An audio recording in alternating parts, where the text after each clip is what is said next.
beaucoup. Merci, chers confrères. Nous vous remercions en tout cas, comme Yav l'a dit dans l'intro de cette conférence de presse. Ah oui, chers confrères, parce que je demeure journaliste, quoi que je fasse. Ça, en tout cas, on ne me l'arrachera pas. Si nous avons prévu de vous réunir et surtout vous donner la primeur de l'information, c'est parce que nous savons ce que représente la presse dans la communauté, dans le pays et donc pour le progrès et le développement d'une nation.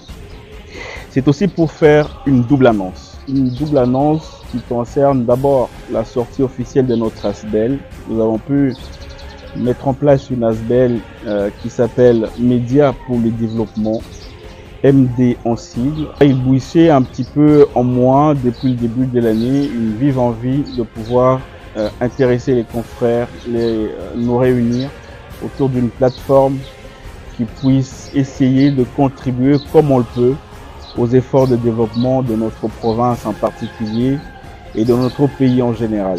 Depuis quelques mois, nous avons pu, avec des amis, mettre justement en place Médias pour le développement afin de pouvoir atteindre certains objectifs que nous allons pouvoir déballer ici.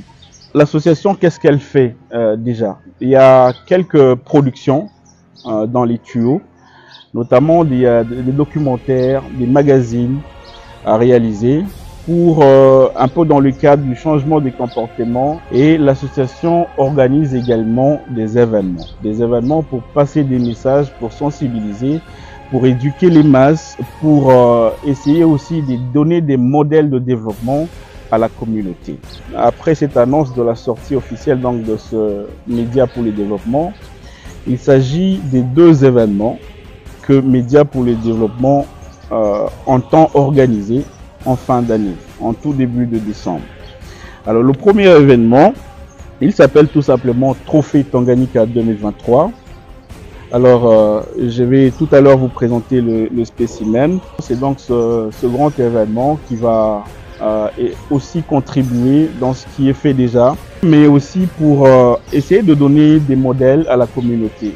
Il y a certaines choses qui sont faites dans le cadre du décollage de notre province, mais qui mériterait quand même un certain coup de projecteur de la part de la presse, de journalistes, afin d'encourager ceux qui font mieux leur boulot, mais aussi d'encourager ceux qui ne le font pas encore mieux, de pouvoir le faire. Parce que c'est rien que dans l'excellence qu'on peut atteindre des résultats. Vous vous poserez sûrement la question de savoir les catégories qui seront primées ce soir-là. Alors il s'agit de 28 trophées qui sont concoctés.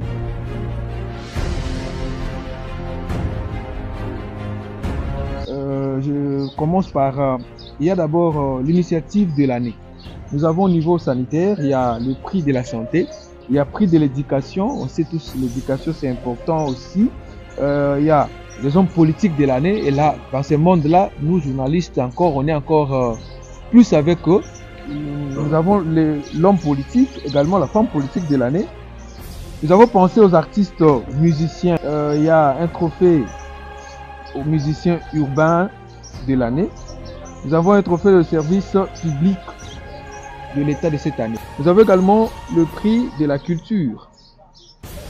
Nous avons le prix de soutien à la jeunesse. Il y a les gens qui soutiennent la jeunesse du Tanganyika. Nous avons le prix de jeunes de l'année.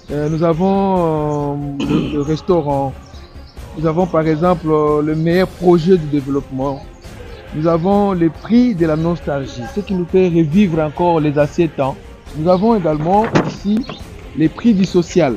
Les ONG nationales et locales également. Il y a de meilleures entreprises et sociétés qui œuvrent ici chez nous. Nous avons aussi la femme de l'année. Nous avons l'innovation de l'année. Il y a le prix de l'architecture. Nous avons le prix du sport. Nous avons le prix d'engagement patriotique. Prix de l'agroalimentaire. Nous avons le prix des artistes musiciens gospel.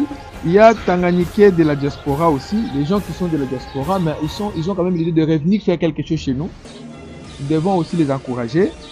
Il y a On a un problème de réseaux compliqué aujourd'hui, mais on doit quand même essayer cette année. Quel réseau de télécommunications qui a essayé un peu de servir tant soit peu les difficultés de la province. Et nous avons les institutions bancaires, et les prix d'honneur 2023 et enfin, c'est prix d'excellence 2023. Je voudrais ici aussi vous entretenir un petit peu avant de donner la parole à Madame Mira sur le caractère provincial de ce prix-là.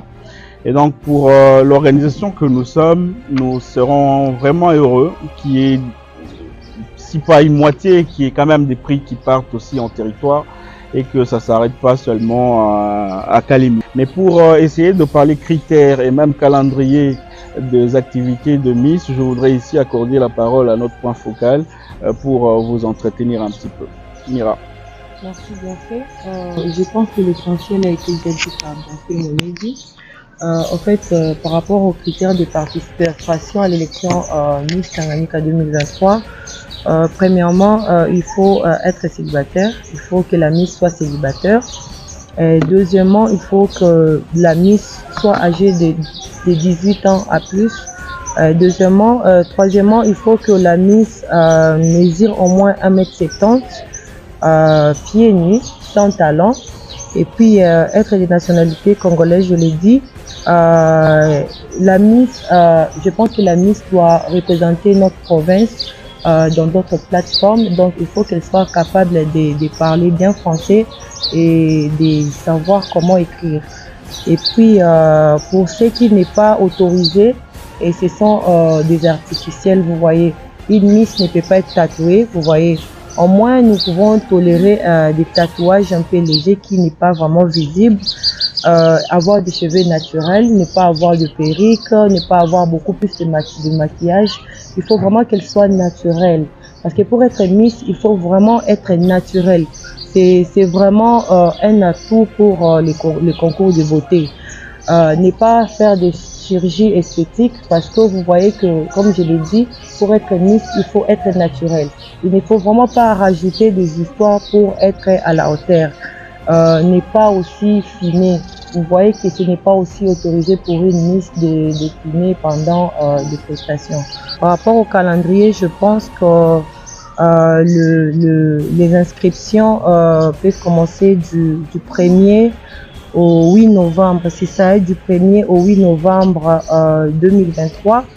Il y aura un numéro de téléphone qui sera partagé pour l'inscription et puis il y aura aussi un compte, un nom du compte Facebook ou Instagram qui sera partagé. Et en plus de cela, nous commencerons les castings d'ici le 10 novembre. Et puis les défilés normalement doivent commencer les 17 novembre pour les défilés et les premières éliminations. Dernier défilé pour retenir les 10 Miss, je pense que ça sera le 24 novembre. Le 24 novembre et la finale le 3 décembre 2023. Merci, bien fait, je pense que c'est tout. Hein. Ouais, merci beaucoup, Sacré, Eliba, pardon. Pour la petite histoire, c'est notre Miss en titre, parce qu'elle a été deuxième dauphine à l'organisation Miss passée, de 2017. Ouais, et depuis lors, il y a plus d'organisations qui aboutissent à une autre élection. Et donc, pour peut-être lui accorder la parole, vous entretenir un petit peu sur quelques suggestions à donner pour ces filles qui rêvent aussi de gagner cette couronne. Sacré. Ok, merci. Concernant autre suggestion sur la présentation de la Miss Tanganyika, l'idéal est d'avoir un bassin autour compris entre 94 et 98 cm. Avoir une bonne diction en français, c'est un atout. La capacité à communiquer en public, bien sourire, c'est très important. Le sourire est le premier atout d'une Miss. Avoir de manière est primordial. Une Miss doit être polie, amicale, ambitieuse, courtoise, chaleureuse. C'est d'ailleurs un critère de sélection très demandé au concours de Miss à travers le monde. Pour finir, il est extrêmement important d'avoir une hygiène de vie irréprochable pour garder la santé et la ligne.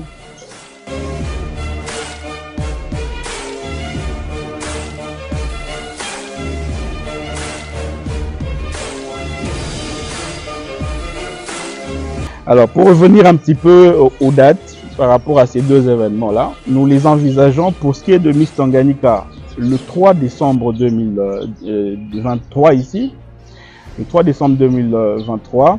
Et pour ce qui est du trophée Tanganyika, c'est une semaine après, donc le 10 décembre 2023, pour tenir ces deux manifestations. En tout cas, pour aujourd'hui, nous vous remercions, chers confrères. Nous avons encore une fois démontré qu'on pouvait rester une famille avec un nouvel enfant qui venait de naître, Médias pour le développement. Donc pour vraiment faire court, la conférence de tout à l'heure, c'était pour annoncer officiellement la sortie de Médias pour le développement ASBEL, MD en sigle, et pour annoncer nos deux grands événements en vue. Il s'agit de Trophée Tanganyika 2023 et de Miss Tanganyika 2023. Faites-nous confiance, nous sommes des journalistes, c'est ce qui importe d'abord. Et pour être impartial et également objectif, comptez sur nous dans la manière de pouvoir décerner ces prix-là. Et donc nous vous remercions de pouvoir de votre présence et surtout demandons à la communauté, à tout le monde, de pouvoir s'approprier de l'initiative que nous sommes en train de mettre en place. Merci beaucoup.